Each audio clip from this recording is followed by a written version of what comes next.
Hello friends, मेरा नाम है गौरव चतुर्वेदी और आप देख रहे हैं किंग ऑफ अकाउंट्स बाय गौरव। आज मैं आप लोगों को बताऊंगा the rule of debit and credit, यानी डेबिट और क्रेडिट के नियम। देखिए, नॉर्मली 3 नियम होते हैं डेबिट और क्रेडिट के। पहला नियम, पर्सनल अकाउंट। पर्सनल अकाउंट्स, देखिए हम अकाउंट्स को A/C भी लिखते हैं, अकाउंट्स ई शॉर्ट वे में, थोड़ी लाइन छोड़ते हैं। नंबर दो real account. Number 3 nominal account.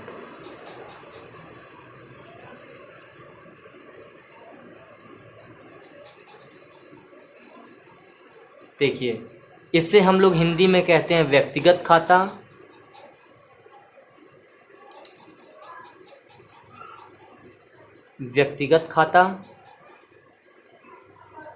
इसे कहते हैं वास्तविक खाता,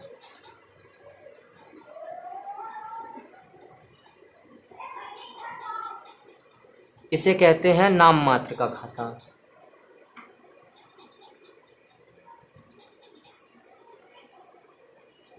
अब मैं आप लोगों को इनके नियम बताऊंगा, उससे पहले मैं एक बात और बताता हूं। मैं जैसे पर्सनल अकाउंट है, पर्सनल अकाउंट जैसे किसी व्यक्ति का नाम, संस्था का नाम होगा, उसे पर्सनल अकाउंट लेंगे। जैसे प्रिंस का खाता, सलोनी का खाता, श्रेया का खाता, या ऐसे ही कोई नाम जिसके हों, व्यक्तियों के हों या पूरे संस्था के नाम हो, यानी किसी संस्था का या व्यक्ति का नाम होगा तो उसे हम पर्सनल अकाउंट में डालेंगे। और पर्सनल अकाउंट का रूल होता है debit the receiver,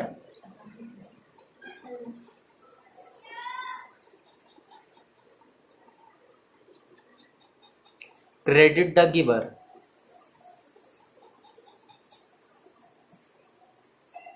debit the receiver, credit the giver, यानी जो प्राप्त करेगा उसे डेबिट करेंगे यानी ऋणी, और जो देगा उसे धनी करेंगे।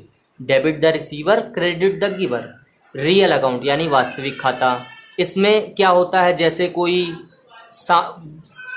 सॉलिड चीज हो, जैसे कि फर्नीचर हो या बिल्डिंग हो, हमारी असेट्स कह सकते हो, इन्हें रियल और एसेट्स अकाउंट भी इन्हें कहते हैं। हमारी संपत्ति, उसे रियल और एसेट्स अकाउंट भी कहते हैं।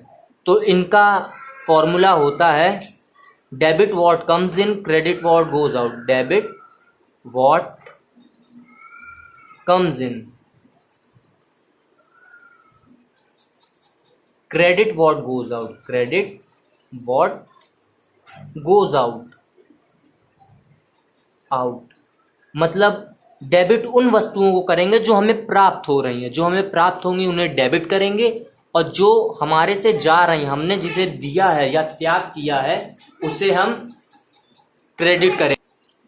नॉमिनल अकाउंट हमारे वो होते हैं जैसे किसी नाम मात्र का खाता, मतलब ओरिजिनल व्यक्ति नहीं होगा वो, या ओरिजिनल संस्था नहीं होगी, या ऐसा हो सकता है कि जैसे हमारे पास कोई ऐसा चीज है जिसे जैसे मैंने बोला था फर्नीचर अकाउंट, ये असेट्स अकाउंट है हमारा, यानी संपत्ति खाता है। नॉमिनल अकाउंट में ऐसा होता है जैसे व्यक्ति जीवित या ऐसा कुछ नहीं रहेगा, नॉमिनल अकाउंट कहलाएगा। और इसका रूल हमें होता, बताता हूं मैं इस नॉमिनल अकाउंट का rule. Debit all income and debit all expenses and losses. Debit all expenses and losses. Credit all income and gains. देखिए, अब इसका मतलब मैं बताता हूं। Debit all expenses and losses यानी हमारे जितने भी नुकसान के टर्म्स होंगे वो डेबिट होंगे, और credit all incomes and gains यानी हमारे जितने प्रॉफिट होगा या अर्निंग होगी, जैसे लाइक इंटरेस्ट हो गया, इंटरेस्ट जब मैंने बैंक से रिसीव किया वो हो गया, ये सब हमारी इनकम होगी, और गेन्स होंगी, हमारी प्राप्तियां होंगी, उसे हम लोग क्रेडिट करेंगे। ओके, अब मैं कुछ उदाहरण आपको देता हूं, इनको पोस्टिंग या जनरलाइजिंग कैसे करते हैं। देखिए, जैसे money paid to Prince, money paid to Prince, यानी पैसा मैंने किसको दिया, प्रिंस को दिया, 100 rupees. Okay, money paid to Prince 100 rupees, यानी मैंने प्रिंस को 100 रुपए दिए। अब इसको ट्रांजैक्शन के रूप में कैसे नोट करेंगे, यानी हमारे डबल एंट्री सिस्टम के तौर पे कैसे नोट करेंगे। देखिए इसमें नाम आ गया प्रिंस, तो हमारा ये व्यक्तिगत खाता हुआ। डेबिट द रिसीवर, रिसीवर यहां कौन है, प्रिंस, तो प्रिंस डेबिट या प्रिंसास अकाउंट। देखिए अगर आप एस नहीं लगाते हो तो आप अकाउंट शब्द नहीं लगाओगे, अगर आपने एस लगा दिया तो अकाउंट शब्द आप लगा सकते हो। Debit account, Prince account debit to, देखिए मनी, मनी यानी कैश से डिनोट करेंगे हम लोग, तो टू कैश अकाउंट, कितना, 100 रुपीज। और इसकी नरेशन बहुत इजी है, हमने जो ट्रांजैक्शन है, जो ट्रांजैक्शन है उसको हम नरेशन के रूप में इजी वे में लिखेंगे। मनी पेड टू प्रिंस, यानी बीइंग लगाइए या फॉर लगाइए, बीइंग, ये हर ट्रांजैक्शन की नरेशन में बीइंग शब्द या फॉर शब्द यूज करेंगे आप। Being rupees paid to prince. Narration का मतलब ये होता है कि हमारे जो ट्रांजैक्शन को शॉर्ट वे में लिखना है, मनी पेड टू प्रिंस या रुपीज पेड टू प्रिंस। अब आते हैं हमारे रियल अकाउंट में, फर्नीचर बॉट रुपीज 500, इसका मतलब 5000, यानी हमने फर्नीचर खरीदा 5000 का, 5000 का फर्नीचर खरीदा। अब देखिए हमने बताया था रियल और असेट्स अकाउंट इसका होता है, वास्तविक या संपत्ति खाता। तो इसमें हमने फर्नीचर क्या है, रियल, असेट्स हमारी, फर्नीचर हमारी असेट्स है, तो इसका ट्रांजैक्शन क्या होगा, देखिए डेबिट व्हाट कम्स इन, हमने खरीदा फर्नीचर को तो हमारे पास आया क्या, फर्नीचर आया, हमारे पास आया क्या, फर्नीचर आया। क्रेडिट व्हाट गोज आउट, और हमने क्या दिया, हमारे पास से क्या चला गया, 5000 रुपए चले गए। तो डेबिट व्हाट कम्स इन, यानी furniture account debit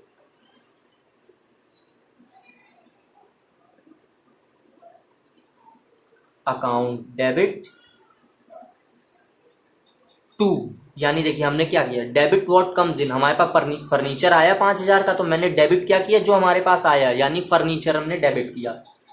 credit what goes out, यानी क्रेडिट व्हाट गोज आउट, हमारा क्या गया, हमारा पैसा गया, टू कैश अकाउंट।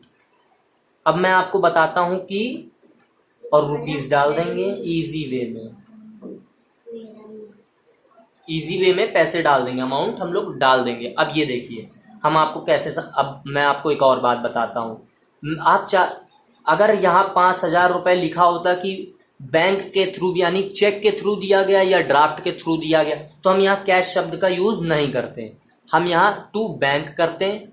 जब या बैंक ओवरड्राफ्ट के थ्रू या कैश के थ्रू दिया है तो कैश लिखेंगे, और कोई अगर स्पेसिफिकली हमें नहीं बताया गया है तब भी हम कैश का यूज कर सकते हैं। आप यहाँ से बैंक भी लिख सकते थे, लेकिन यहाँ पे चेक के थ्रू नहीं दिया गया है कि हमने 5000 या कोई भी अमाउंट चेक के थ्रू या बैंक के थ्रू हमने पेमेंट की है, इसलिए हम यहाँ कैश डालेंगे। अगर बताया होता कि बैंक के थ्रू हमने पेमेंट की है तो टू बैंक आ जाता है यहाँ पे। ओके फ्रेंड्स, अब आते हैं आगे। नॉमिनल अकाउंट, नाम मात्र के खाते, हमारे रियलाइजेशन अकाउंट, रीवैल्यूएशन अकाउंट, ये सब नाम मात्र के खाते होते हैं। जैसे रीवैल्यूएशन अकाउंट हमारा पार्टनरशिप फर्स्ट में बनता है, जो कि आप 12th क्लास में सीखोगे।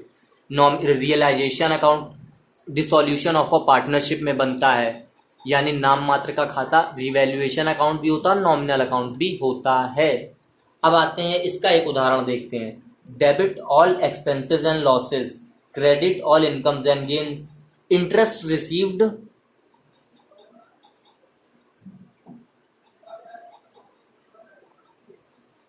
इंटरेस्ट रिसीव्ड 500, इंटरेस्ट रिसीव्ड 500, तो इंटरेस्ट रिसीव 500।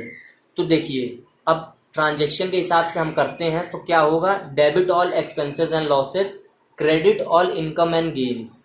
अब इसमें देखिए इनकम हमारी, इंटरेस्ट हमने रिसीव किया, ये हमारी इनकम है, तो ये तो हमारा क्रेडिट होगा, और यहाँ कुछ दिया नहीं है, तो हमारा दो अकाउंट हम कैसे फाइंड करेंगे, एक इंटरेस्ट अकाउंट होगा और एक कैश अकाउंट होगा। तो हमने क्रेडिट क्या करना है, इनकम को, इनकम हमारी किस रूप में है, कैश के रूप में है। तो पहले देखिए, और इंटरेस्ट हमारा क्या है, डेबिट हो जाएगा। अगर अपोजिट खाता क्रेडिट हो रहा है, अपोजिट अकाउंट अगर हमारा क्रेडिट हो रहा है, तो अपोजिट खाता अगर हमारा क्रेडिट हो रहा है तो उसका अपोजिट क्या होगा, डेबिट होगा। तो डेबिट को हम लोग,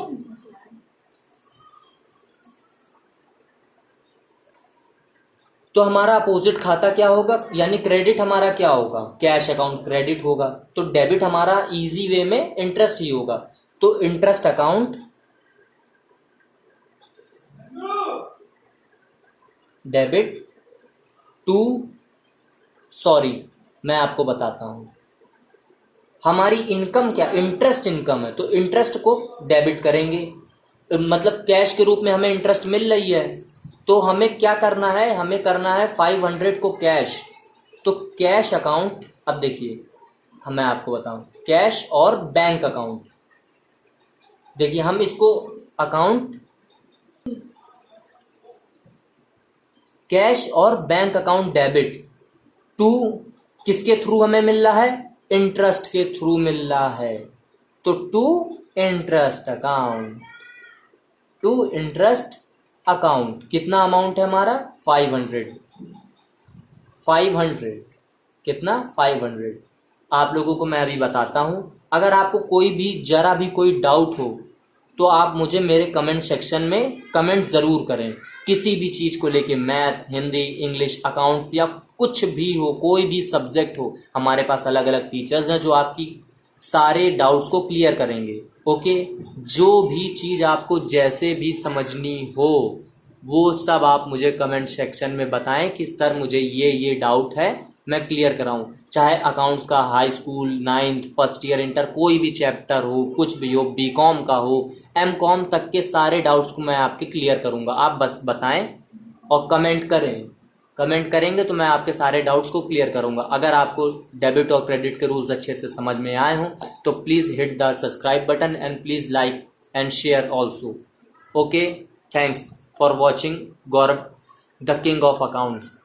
Please subscribe my YouTube channel, King of Accounts.